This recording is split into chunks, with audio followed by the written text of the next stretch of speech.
one of the great cowboy actors and singers. So it's an exciting day to have the town change its name. And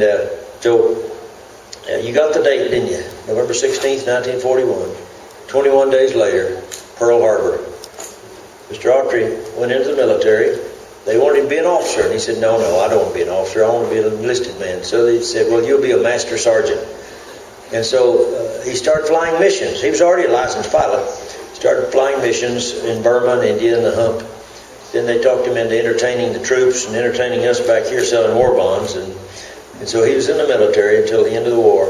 Well, when he went in the military, he sold the stock because he wasn't here to travel with rodeo. Then when the war was over, they talked him into doing a weekly TV show in Los Angeles, or it was Hollywood. So he sold the ranch, and somebody else owns it now. The two barns that were built, I watched them build. I'd go over, crawl over our back fence and go over there and get in their way. And watched them put the flying A in the stone. I watched the Woodburn champion's name above that first stall.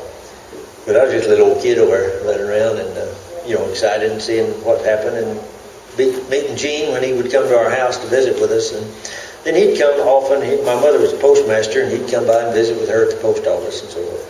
So it was very enjoyable to have him around here, and it was an exciting time. But things didn't work out like he thought, or like we thought it was going to be the cowboy movie capital of America, but it didn't work out that way. But that's all right. I mean, he bought our uniforms. This was the basketball court here, and played a lot of basketball in this place, and was on this stage singing this and that.